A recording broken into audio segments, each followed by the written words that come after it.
அதிமுக வெளிப்படையா பேசுறாங்க. ஒரு இப்ப இந்த 4 ஆண்டுகளாக இந்த ஆட்சிக்கு 4 ஆண்டுகளா தமிழர் கொள்கையை பேசுறாங்க. அந்த தமிழர் உரிமையை மீட்போம் தான் பேசுறாங்க. பிஜேபி கூட்டணியில் இருந்துகிட்டு அப்ப அப்படிங்கும்போது என்ன விஷயம்னா, இப்ப என்ன பார்வை அதான் சொல்றேன். திமுக ஆட்சிக்கு வந்து ஒரே ஒரு பிஜேபியுடைய ஒரே ஒரு ஸ்கீம் பேர் கூட மாத்தலங்க. இதுக்கு ஒரு தமிழ் பேர் கூட கொடுக்கல.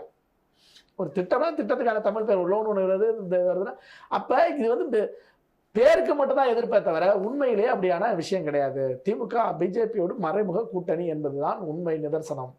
அப்ப அதை வீழ்த்துவதற்கு அனைவரும் ஒன்றிணைவது. விஜயும் கூட்டணியில் இருந்தாலுமே சீமான கூட்டணியில் இருக்கிறதா இன்னும் நல்லதுதான். என்ன ஏன்னா அதிமுகவுடைய வெற்றி வரலாறு எப்படி என்பது குறைந்த தொகுதியில் போட்டியிட்டப்ப நிறைய வெற்றி பெற்றிருக்காங்க. 180 தொகுதி 190 தொகுதியில் போட்டியிடும் போது அவங்க வந்து 133 தொகுதி தான் ஜெயிச்சிருக்காங்க. ஆனா வந்து 142 தொகுதி 2001 போட்டியிடும் போது 132 எம்எல்ஏ, அதுபோல 165 போட்டியிடும் 151 எம்எல்ஏ 2011.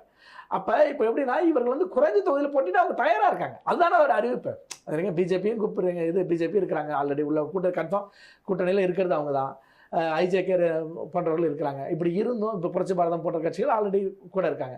இவங்கெல்லாம் இருக்கும் போதும் விடுதலை சிறுத்தைகளையும் கம்யூனிஸ்ட் கட்சிகளையும் இந்த மாதிரி பிரம்மாண்ட கட்சி வரப்போகுதுன்னு ஒரு அறிவிப்பு சொல்றதுன அடிப்படையில் என்னன்னா தான் சீட்டு குறைச்சிட்டு நிற்க தயாரா இருக்காருன்னு தானே அர்த்தம்.